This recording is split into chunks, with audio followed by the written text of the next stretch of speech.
Hello everyone. हमारे शरीर को बहुत सारे न्यूट्रिशंस की ज़रूरत होती है।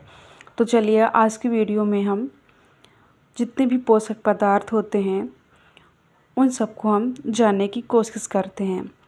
तो हमारे शरीर को कार्बोहाइड्रेट, वसा, प्रोटीन्स, विटामिन्स, खनिज यानी कि मिनरल्स एंड वाटर की ज़रूरत होती है। तो चलिए एक एक करके इन सबको समझते हैं। सबसे पहले हम समझ लेते हैं कार्बोहाइड्रेट के बारे में। कार्बोहाइड्रेट का जो रेशियो होता है वो कार्बन, हाइड्रोजन एंड ऑक्सीजन इसमें पाया जाता है। और कार्बन, हाइड्रोजन और ऑक्सीजन को जो रेशियो होता है वो इसमें 1:1 के रेशियो में होता है। कार्बोहाइड्रेट्स जो होते हैं ये हमें एनर्जी देते हैं और ये सभी प्रकार के अनाज में पाए जाते हैं। साथ ही शहद, आलू, केला, गुड़, अमरूद, गन्ना एंड शकरकंद इन सभी में कार्बोहाइड्रेट पाए जाते हैं। कार्बोहाइड्रेट 3 तरह के होते हैं, मोनोसैकेराइड्स, डाइसैकेराइड्स एंड पॉलीसैकेराइड्स। तो सबसे पहले हम जान लेते हैं जो मोनोसैकेराइड्स होते हैं उनको। तो ये जो मोनोसैकेराइड्स होते हैं जैसे कि नाम से क्लियर है, मोनोसैकेराइड्स, दूसरा होता है डाइसैकेराइड्स एंड तीसरा होता है पॉलीसैकेराइड्स। तो मोनोसैकेराइड्स का मतलब ये सबसे सरल कार्बोहाइड्रेट होता है और ये एक ही प्रकार के कार्बन के अणुओं से मिलकर बना होता है। ये पाचन की क्रिया में इन्हें अंतिम रूप से प्राप्त किया जाता है। ये 3 तरह के होते हैं, ग्लूकोज, फ्रैक्टोज और गैलेक्टोज। ग्लूकोज C6H12O6 इसे हम शरीर का ईंधन कहते हैं। जैसे हमारे शरीर में जब भी कोई हमको एनर्जी की कमी महसूस होती है तो हमें ग्लूकोज का घोल पिलाया जाता है, तो वो हमें क्या देता है, एनर्जी देता है। तो इसे हम शरीर का ईंधन भी कहते हैं ग्लूकोज को। फ्रैक्टोज को ये दुनिया की सबसे मीठी शर्करा होती है और फलों का जो मीठापन होता है ये फ्रैक्टोज से ही आता है और इसे शहद की शर्करा भी कहते हैं। गैलेक्टोज यह प्रकृति में अन्य शर्कराओं के साथ मिलकर पाया जाता है और जितने भी डेयरी प्रोडक्ट्स होते हैं जैसे दूध, दही, मक्खन, आइसक्रीम, ये सब क्या होते हैं, इन सब में गैलेक्टोज पाया जाता है। हमारा नेक्स्ट है डाइसैकेराइड्स। जैसे कि नाम से ही क्लियर है, डाइसैकेराइड्स ये जब दो मोनोसैकेराइड्स जुड़ते हैं तब यह अणु बनता है। तो मोनोसैकेराइड्स हमने क्या क्या देखा था, ग्लूकोज, फ्रैक्टोज एंड गैलेक्टोज। तो यहाँ पर ग्लूकोज तो सब में रहेगा, तो ग्लूकोज और ग्लूकोज जब मिलता है तो माल्टोज बनता है। ग्लूकोज और फ्रैक्टोज जब मिलते हैं तो सुक्रोज बनता है।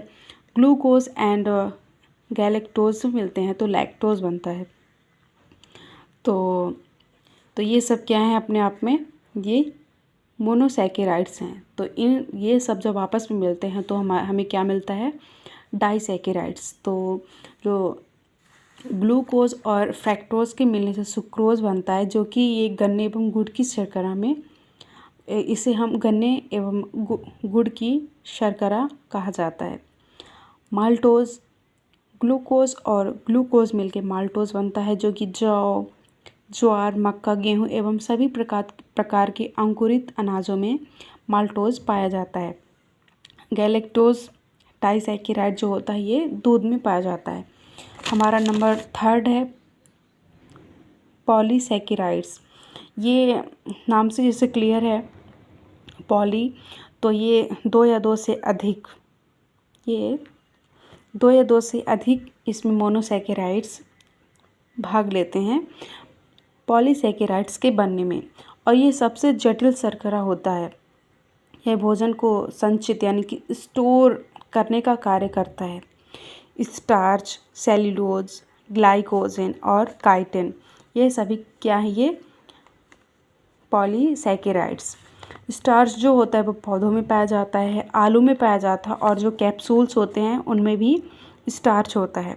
सेल्यूलोज पौधों में पाया जाता है, ग्लाइकोजन जानवरों में पाया जाता है और काइटिन ये नाइट्रोजन युक्त कार्बोहाइड्रेट है जो कि कवक में पाया जाता है। पूछा जाता है काइटिन कहाँ पाया जाता है, तो ये कवक में पाया जाता है। जानवरों में कौन सा कार्बोहाइड्रेट पाया जाता है, तो ये ग्लाइकोजन जानवरों में पाया जाता है। पौधों में सेल्यूलोज, स्टार्च पौधों में, आलू में और कैप्सूल्स में। तो हमने यहाँ पर कार्बोहाइड्रेट्स को पढ़ा।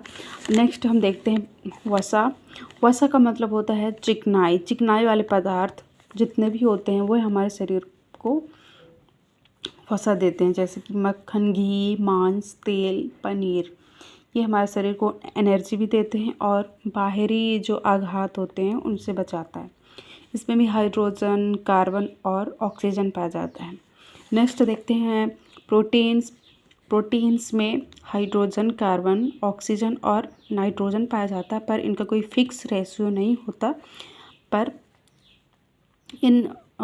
इसमें कार्बोहाइड्रेट और वसा में हाइड्रोजन, कार्बन एंड ऑक्सीजन पाया जाता है, पर नाइट्रोजन नहीं पाया जाता। लेकिन प्रोटीन में नाइट्रोजन भी पाया जाता है।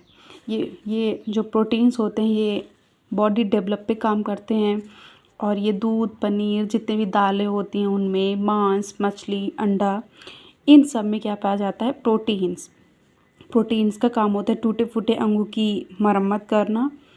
और प्रोटीन्स की कमी से हो जाता है रोग क्वाशियोकर, इसमें शरीर फूल जाता है। और मैरास्मस रोग हो जाता है, जिसमें जो कि सूखा रोग, हाथ पैर पतले और सूख जाते हैं। नेक्स्ट है विटामिन लंबा टॉपिक है, इसमें हम अलग से वीडियो बनाकर देखेंगे। खनिज देख लेते हैं। खनिज हमारे शरीर को कैल्शियम, फास्फोरस और आयरन, आयोडीन देते हैं। और जितने भी मिनरल्स होते हैं उन सब में खनिज की मात्रा होती है, जो कि हमारे शरीर की कैल्शियम, फास्फोरस, आयरन और आयोडीन, इन सब की कमी को पूरा करते हैं। नेक्स्ट है वाटर, जो कि ह्यूमन बॉडी में 65 to 70% तक वाटर होता है। ये हमारे शरीर का टेम्परेचर कंट्रोल करता है, और जितने भी हमारे शरीर में अपशिष्ट पदार्थ होते हैं उनको बाहर करता है। जितने भी हमारे शरीर में विषैले पदार्थ होते हैं उनको भी बाहर करने का काम करता है कौन, वाटर। तो हमने यहाँ पर न्यूट्रिशंस के बारे में थोड़ा जाना। मिलते हैं नेक्स्ट वीडियो में। Till then bye bye, tata soon, I will meet you soon.